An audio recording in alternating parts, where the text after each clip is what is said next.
clicked it. He's Nick, I'm Matt, and we're Insufficient. We did Monday, we did Tuesday. Ladies and gentlemen, welcome back. It is now Thursday on Insuphishient. I wouldn't hold your breath on a Friday, but you might get one. I don't know. It's big money, baby. Yeah. But today, according to our new format, Insufficient Thursdays, we do something a little more recent from the 2020s. Oh, man. Fuck. I mean, basically, that's as long as you and I have been doing our show. Which is kind of weird to think about, right? Is that right? Yeah, I guess it has been. We started in 2021. Nobody knows about Insuphishient 1.0. That's the thing. Every now and again, we really do release one. We release them. One. They are different. We had a pretty good following. We had a great following. We should have kept it going. I love by this all time, of those people. Forget it. Dude, but the funny thing is, when we did that, it was really right before everyone and their mom got a podcast. And now everybody has their own podcast. Well, my thing is it's not even a podcast thing now. It's like these weird girl influencers in the fish community. What are you doing? Touching stuff? Stop messing with our Dude, you said fucking girls producer. in the fish community. Yeah, but you keep fucking with influencers. Plant the producer over there. You got to stop messing with him. There is one lady who I don't like to name names, but I call her the Jan Levinson of fish. And you know who I'm talking about. And is she blonde? No, but she is blown up. She had nobody on day one, and now number one, she's a female. Number two, at one point she did a clip where she literally took off her clothes and walked off the camera. Come on, man. I've done shows naked. Nobody wants to see that, though. That's the difference. That's the problem. Nobody wanted to see. Either one of us was fucking jacked and we had muscles, and I sat here in a shirt, and I sat here with no shirt on. Dudes? Oh, dude, forget it. Forget it. Dude, it would be pop game it over. Off. Finish the rest of the show, sans shirt. No. All right. I don't want to do that. I'm not fucking jacked, man. And I've got not only that, but I got a weird patch of hair right here. No one needs to see that. You got any gray chest hairs yet? No, I do have. I have definitely got gray ball hair, gray beard hair, and gray starting going on the side in front of my hair. I'm ready for that day, though, dude. I'm ready for that day because everybody gray chest hair. No, gray hair. Everybody loves the silver fox, man. No, I do not dye my hair yet, but if it gets to the point where it's gray, you'll never need to. And also Trey needs to dye his hair. He looks so much younger when he doesn't have white hair. So the problem with Trey's hair is it's gotten thinned out over time, as it will, right? As you get older, your hair starts to thin. Sorry, Trey. But the redness has come out. I know he looks frail. He doesn't look frail. Stop it. Don't use horrible words. Trey looks great, but he looks older because his hair is white, and he looks younger when it's red. Done. They are older. I mean, Which one of them has the most pubic hair? That's the question our fans need to know. I think it's Fishman, Mike. Right? You think it's Mike? Oh, he's rocking the full bush. They call him Cactus for a reason, man. So, I mean, rank them in order. So you think Mike Fishman's got to be on the top half? I think it's Mike, it's Paige, Fishman, and Trey. No way, dude. Paige and Trey, those guys are Metro. Just what? Because he's balding up here. He's waxed. He's not waxed. He's waxing it. That guy comes out when Paige comes out now. Paige is the old. Paige and Fishman rock the oldest look. Mike is the youngest looking dude in that band. Period. Mike is the youngest looking dude in the band. Yeah, he's in the bag, bro. Dude, his shirts. I found somebody that tells me where I can buy paid shirts. They're too expensive for me to buy them just to wear on the show. But I like some of them. I might buy them just to if I was gonna meet Paige, I would buy the leopard one and wear that to meet him. I think that would be funny. That one's still for sale. But Mike's shirts. The little insight into the band I'm playing with, they just sent me some stuff today on kind of some things they want to add to the set list. Like songs?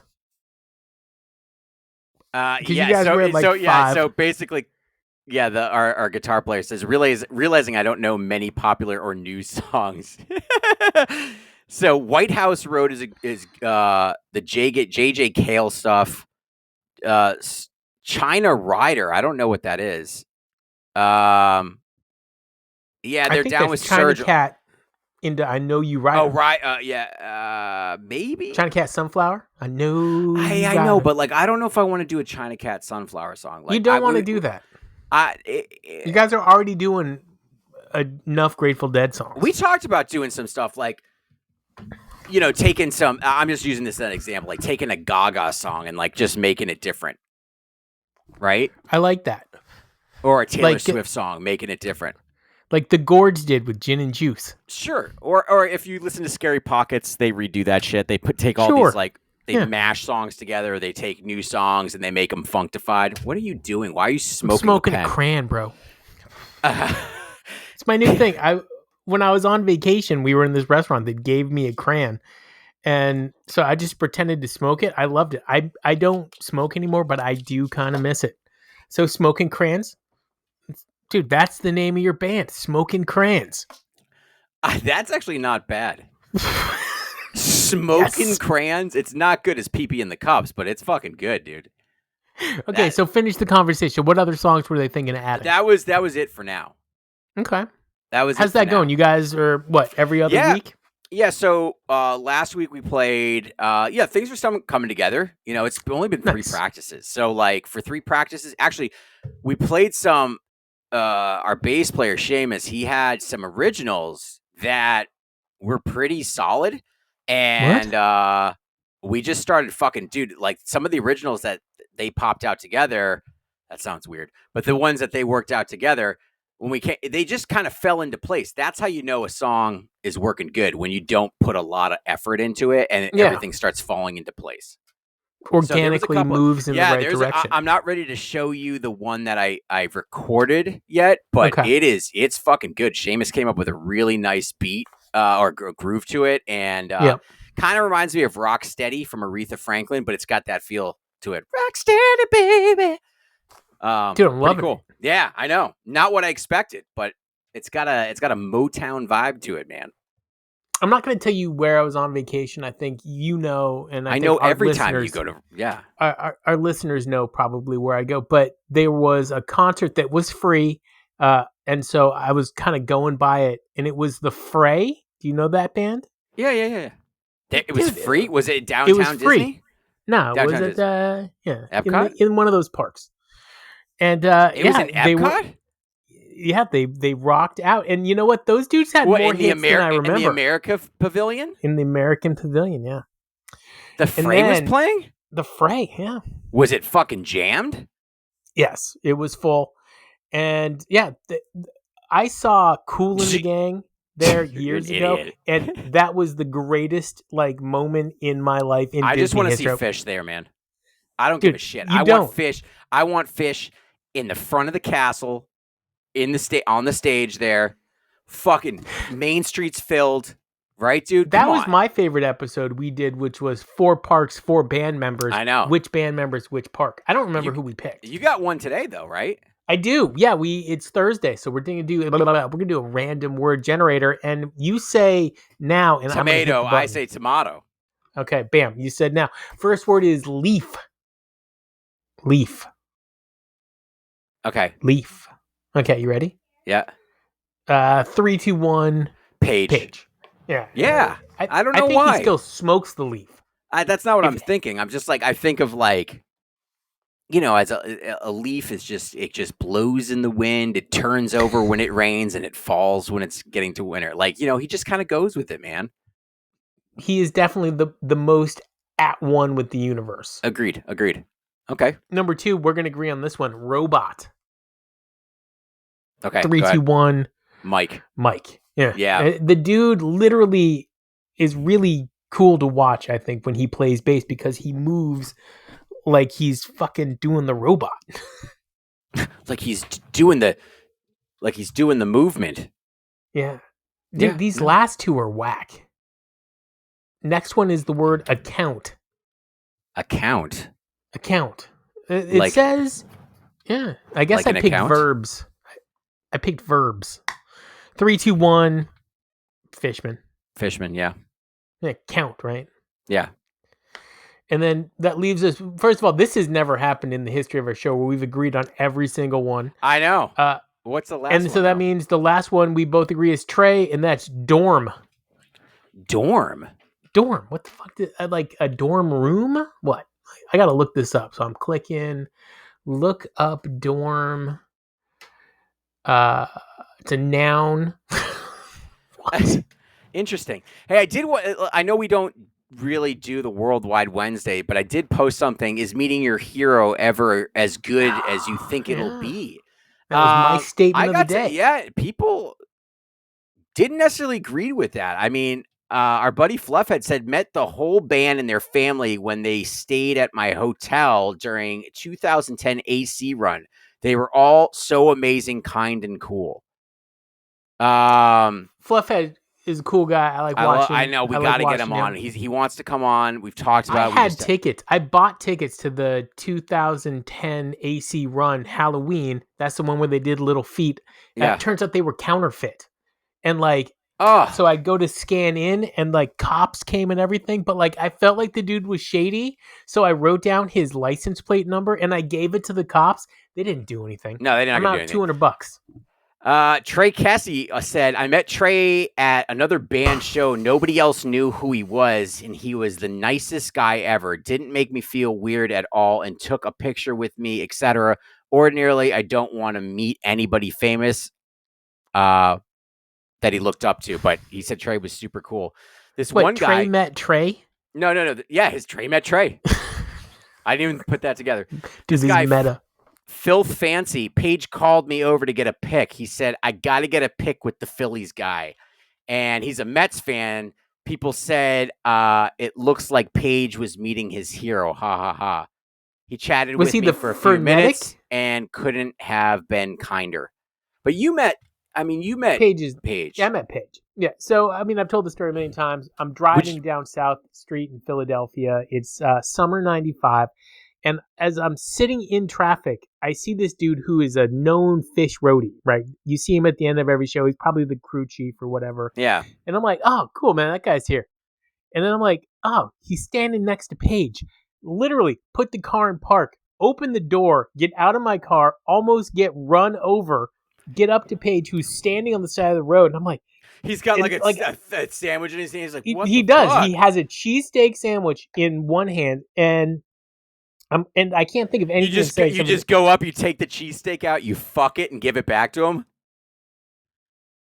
Yes, they had played Squirming Coil the night before, and he did an extended solo at the end of the set. Yeah, you told him it was good, right? I'm like, hey man, great, Squirming Coil last night, and he goes, hands his glasses to the guy, shakes my hand, he goes, thank you, and then he's gone.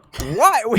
Yeah, that's the weirdest thing to do. He took off his glasses, handed it to somebody else, and shook your hand. Why did he have to do that? It was his sunglasses. He had a cheesesteak in the other hand. Put your sunglasses in your fucking shirt, and I gotta hand it to. Dude, it's 95 Fish. They're kings of the world. They just played their first 45-minute tweezer 3 or 4 nights ago in Canandaigua, New York. It was a completely new era. We're going to get you in the ring. We're going to spin you around. We're going to do it together, man. What's it called? I met John Travolta in Hawaii. That's cool. Yeah, was it? So I'm sitting in the hot tub. We're smoking a J with a bunch of people. And it must have been 11:30, 12 at night. We're in Hawaii. All right. Right. And I'm sitting there. All of a sudden, we're just we're talking to each other, and I just hear, "Hey guys!"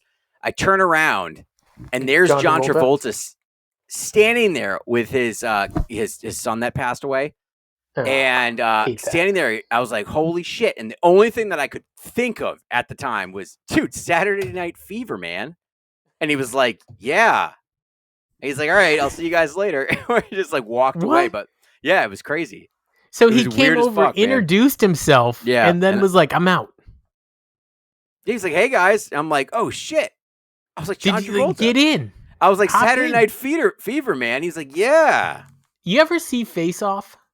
Many times, dude. That is literally one of the best action movies of all time. Why did John Travolta have to get weird? Yeah, he takes his face. off. Listen, but here, no more drugs for that guy. Oh, you mean fucking what's his name? God, dude, Nick Cage is cash money in that movie. In real life, he is crazy. He doesn't give a fuck. That might be his best role. Listen, so we're going to do Saturday, August 7th, 2021 at Knoxville, Indiana, a.k.a. Deer Creek. Summer Tour 2021. The band's second night back at Deer Creek and the first Wave of Hope ever played live by Phish. This show got a 3.76 rating on Phish. Wait, which show are you doing? I told you. Saturday, 8/7/2021. Come on. Oh, I'm on 8/8. No. Dude, by the way, okay. So 8/7, there's a debut, Wave of Hope, and then on 8/8, it's Casual Enlightenment is a debut. And by the way, 2025 still has had 0 Phish debuts. Some context. Phish hadn't played a show here since Deer Creek since 2012. And this weekend was part of their long-awaited return after the COVID-19 hiatus. Apparently, emotions were super high, a lot of energy. They destroy Nobleville in Indiana every time they play. Agreed. They burn the fucking place down. It's amazing. Set 1, song run 1, crowd control. Crowd Listen control while I'm talking. I think it's a good. Oh, I like crowd control. I know it's a fluffy song, but I like the song. It's great. It's great. It's got a good energy to it. So I guess after the year of isolations, Trey's line "Do something or we will" landed with purpose on this motherfucker, right? Yeah. 22 years, crowd control debut, Nassau Coliseum, which you can no longer see a show there. Because I've been there, but it was for a food show. I've been there, but it was for a hockey game. What do you mean? Is Nassau gone? Gone. They knocked it down? Yeah, it's gone. They built something new. It's horrible. What the fuck? You've seen your last Nassau show. And those were hot shows for Phish. Dude, absolutely. Not as hot as Worcester, though. Except for that 03, you motherfucker. Actually, 03 is when they debuted Crowd Control. Listen, Poor Heart. Some little bit of grab ass. Mike slapping the bass. Page pounding honky tonk keys, man. Immediate dance party vibes. Speaking of dance party, they just went right into the moment dance. Thick, swampy fucking funk, man. Early in the night. Trey's tone is clean, confident. Black-eyed Katie. Yeah, you could kind of feel the rust shaking off on this a little bit. Back on the Train. We're covering this song. Wait, you and me? No. Oh, you guys. Yeah. Smoking crayons. I brought smoking crayons. I brought it up and because we were doing lay down salads, like, what song we could go into? I said, we could go right into Back on the Train. They're like, what's that? And I showed it to them. Could. And it's funny because, the guitar player doesn't really listen to Phish. Listens to a lot of Goose and other jam bands. Weird. Which I started getting him in. I think I sent him some Phish. I'm going to get his take on that. But yeah, he's like, I learned it. And when I came back last week, he had the solo down and everything. It's great. I'm singing that one. Okay. Back on the Train, momentum continued. Trey leaned into his bluesy side, stretching out the jam with smooth, relaxed phrasing, man. Army of One. I love this song. They don't play it very much. I still like it. But they did play it this year. Yeah. It's rare. It's a rarity. Nick's favorite song, Bouncing Around the Room. It might be my favorite song. There's a little bit of truth to that. Loved it. Great rendition. So far, every song this show in 2021 has been a thumbs up. It's not bad. Not too bad. Yamar. Thumbs up. I know. I just like I love this song so much from them, and they just don't get into it like they used to. They don't get into it like they used to. I hate that. Like, especially like right at the end when they would just like fucking groove it out. It's more going through the motions right now. Yeah, I know it is. It sucks. But I'm glad they still play it, so. I love it when Trey Solo comes in that song. I'm always waiting for it, and now he just fucking pulls the ripcord. It's so sad. Followed up by a Rogue. Yes. You know? Circus and bears and clowns and noise. I love this song. I'll always love this song. Yeah, thumbs up again. A Wave of Hope. Debut. Trey's Lonely Trip material. I'm going to give it a thumbs up. I don't like this song. I know you don't. Sorry. It's a Trey original. It's an affirmation because of after COVID, they had to play it. A wave of hope, a momentum of rebirth. Yeah. With everything else they've played, and then now you get a debut Fish song at this concert, thumbs up for sure. Okay. Followed up with a Stash, dude. Set 1 highlight. And this version was fucking out there, man. Type 2 went dark, rhythmic, exploratory. Slow rebuild, triumphant groove, man. Fishman was the monster on drums on this one, man. You know, it's funny. Fishman has definitely had some like ebbs and flows of life and drums. This great example of when he's on one of those flows. By the way, you want a little trivia? In 1990, when Stash debuted live, what was the song played before it? Just take a guess. Chances Stash? Yeah, like the first time they played it, what song did they play? McGill. What? I was gonna say that. Were you? No. Okay. All things reconsidered. Actually, I was gonna say. Yeah, that's not bad. Next.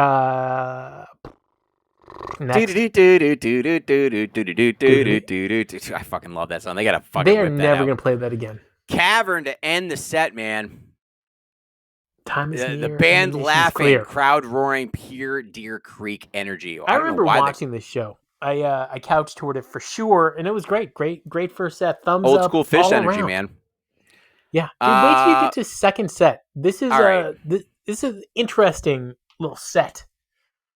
Oh, I forgot to tell you on this one, dude. Me? The sound check? Lagrange. What the fuck? Dude, they play Lagrange for the sound check, but they don't play it live? I miss Lagrange. Dude, they play it live. It's a great song.